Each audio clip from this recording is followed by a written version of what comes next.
Hello. I've had a little bit of an issue with the streaming, so we've moved to Zoom, trusty Zoom. Hopefully I'll be able to get it sorted for next week. But I'll post this over on LinkedIn afterwards. Only have about 15 minutes today, but I would love to take any questions that you have either now or afterwards. You can always post them on the video as well on LinkedIn.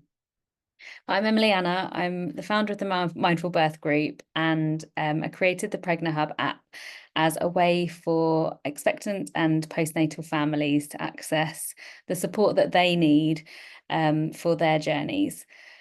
And the PregnaHub has been around for about 2 years now in some form or another. It started as a resource portal for the parents that were taking our classes. So we'd kind of put all of the links and things on there that they might want to access outside of the classes. And it kind of dawned on me one day that actually we should be offering this to everyone because the links are still relevant. You don't have to be taking a class to be able to use those. And it was a really curated space of evidence-based information, inclusive information. So we tested it at some baby shows about 2 years ago and just wondered, we asked, what would parents pay for this? Would it be helpful? We signed a few people up to test it. And the resounding answer was yes, that it was helpful. At that point, it was only on a website, so it wasn't on an app at all. And we decided to invest ourselves and put the resource into making it a branded app. With the company that we'd already used. So we didn't build it from scratch. We used the company that we were already using, which made it a lot easier. A lot of people say to me, wow, that must have been a real project to do, but it was much more straightforward. It does mean there are some limitations sometimes, but it means that we can move quickly. So when we have content we want to update, when we have new kind of content partners we want to bring on board, if we learn something new, as we do in this world, you come across some incredible resources and just think, why doesn't everyone know about this?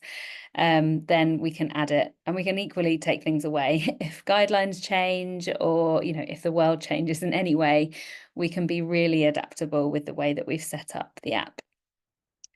And please, again, stop me if you want to answer questions. I mean to answer any questions at all, but I'll kind of continue with a bit more of a background as to where the PregnaHub came from.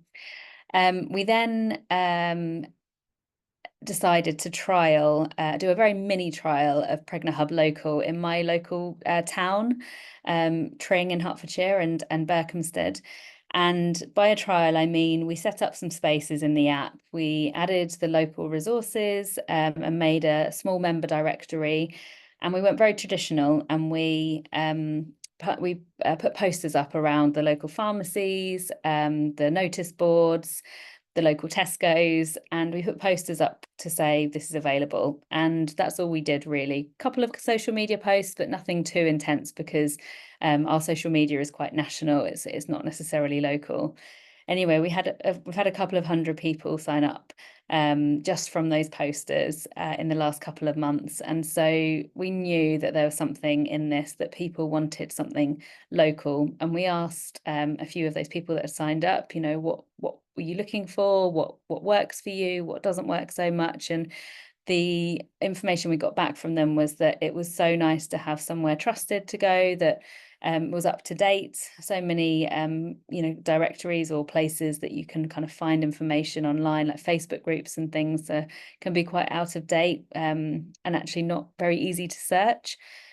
It also allowed them to find things they hadn't even thought they needed. So, for example, cranial osteopaths, not really knowing what one was, but finding out that there was one in the local town and that what they did and how they could help them if they wanted to use something like that.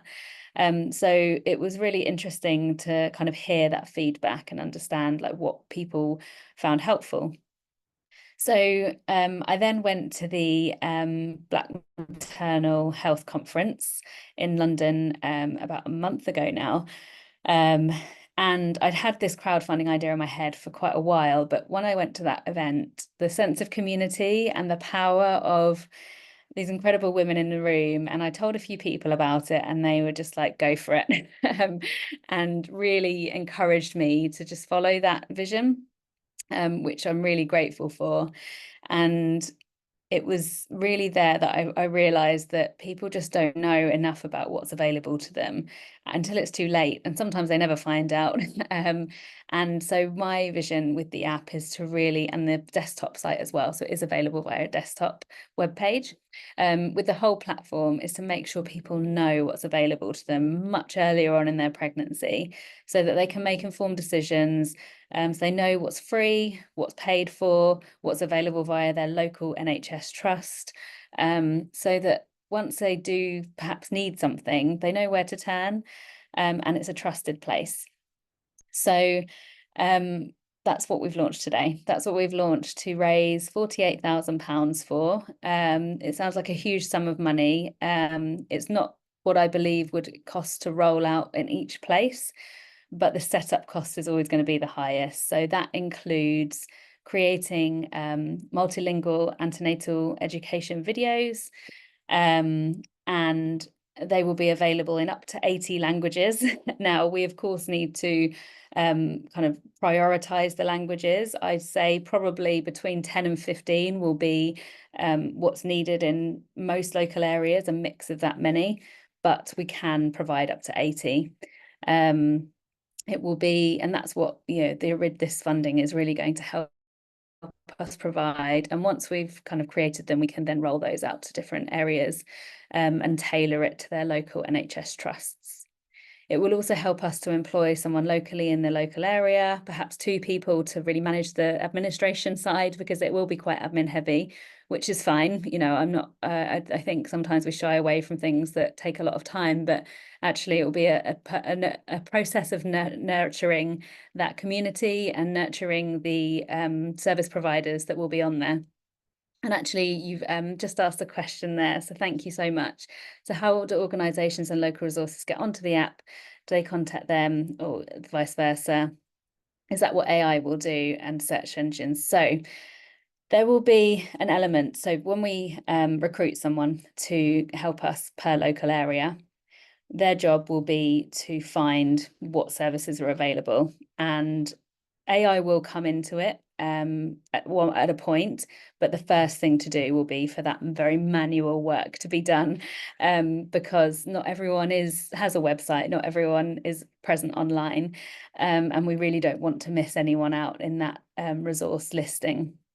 So yeah, it's something I think that AI will help in the way of, if a user in the community, so a parent was coming on and searched, they wanted to search for something, or they say, my baby's not settling at night or settling at all, what can I do? And it's a very open question like that.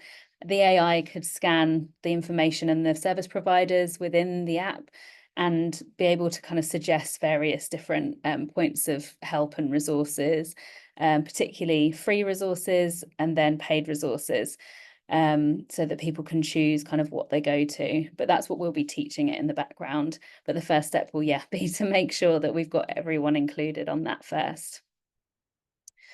The AI also comes into it for the antenatal education videos. So they will be, although I will write the scripts, they won't be written by our AI. They'll be very much written by me, because they'll be tailored to the local trust, and that I don't believe that can actually be trusted through AI just yet. But as I know the local trust very well for this pilot, it will be me that writes those antenatal education scripts, and make sure they're kept up to date as well. But it will be avatar technology that delivers them. So there'll be multi-ethnicities, multi-personas, and obviously multi-languages. So hopefully the people who are watching them can really resonate with what they're being told, and who they're being told by.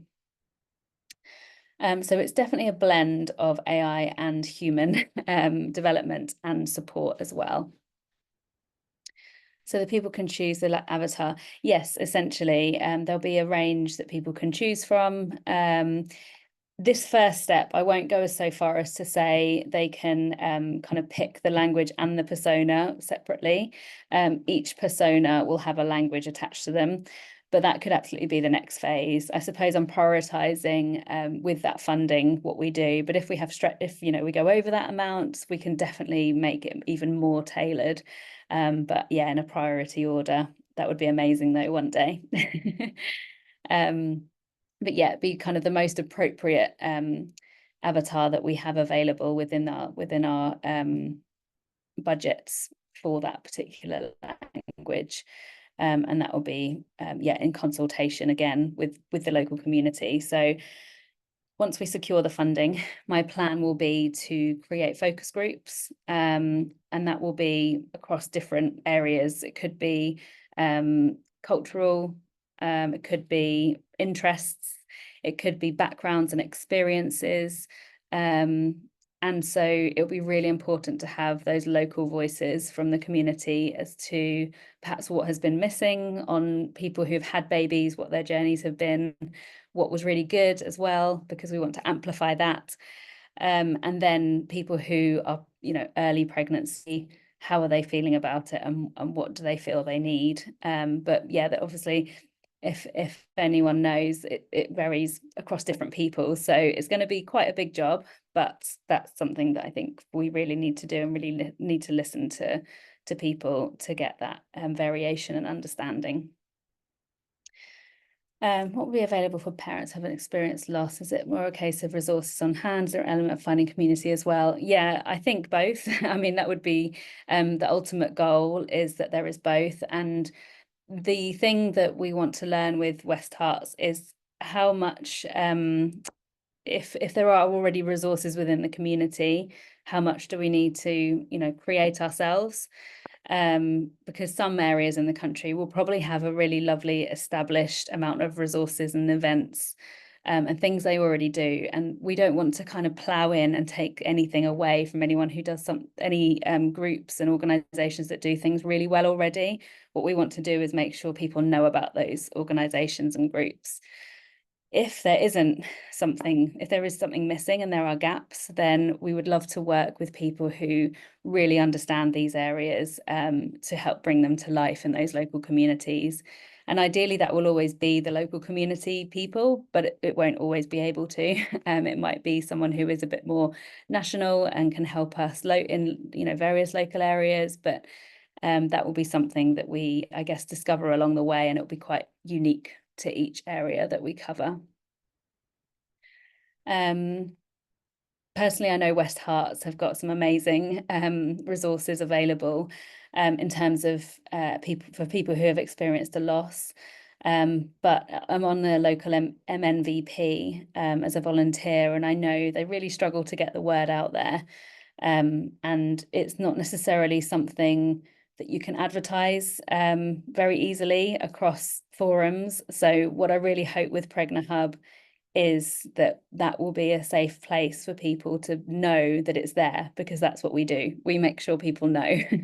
So that just feels like the right thing to do, to make sure the topics that are difficult for people to talk about are there, because that's what we do, and it's expected in a way.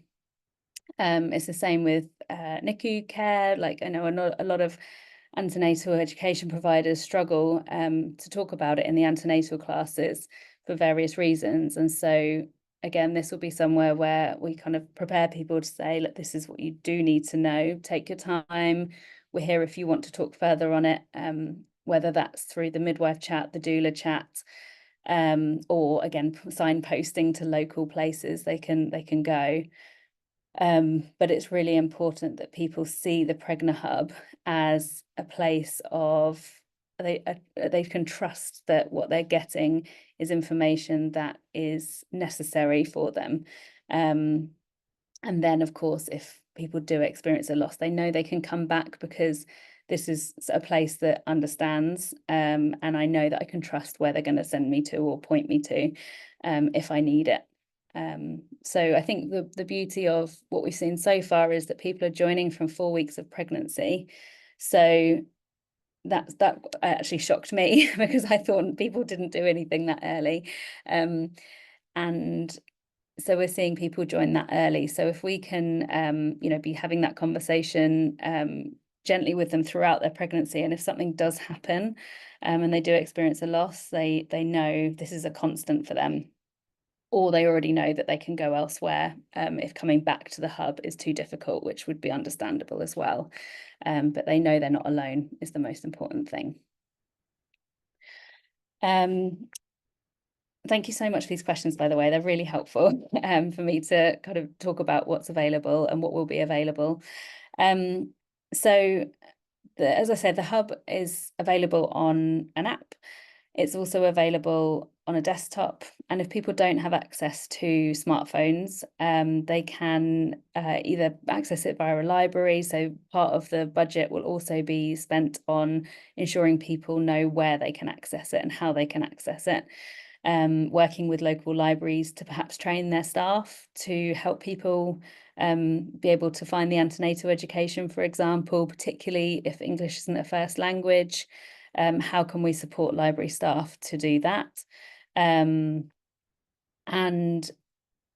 helping the NHS staff as well understand we're not necessarily going to do big training sessions for them because they don't have time to spend time on training on an app. However, we know that we can certainly create some videos and some materials to help them understand what it is, what they can say to people very easily if they want to signpost them to it. So we're not actually working in conjunction with the NHS. There's a few reasons for that, and I think mainly the speed at which I'd like to go is one of the reasons. And we don't necessarily need to, like, we can work with them as supporters and help alleviate the pressure on them, but we don't have to work as full partners in a contract or anything like that.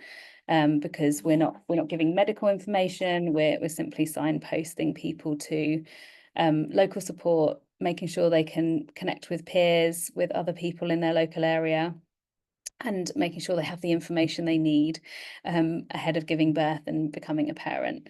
So that's really the main reason, is that so we can just crack on, to put it very simply. I don't know if there's any other questions that you'd like to ask, but is there there is a charity called Held in Our Hearts, and they provide opt-out services for parents that need to search for help. Maybe the app could have a click-in option to be noted that the baby is no longer here and immediate referrals for whatever baby. Yeah, I mean, that's an incredible suggestion. And they're the sort of things that will need funding for creating that ability within the app, and is an absolute priority.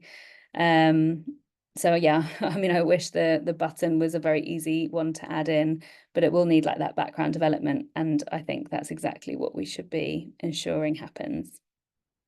Thank you for that suggestion. I will be taking that and noting it down, and I'd love to speak to you more on this.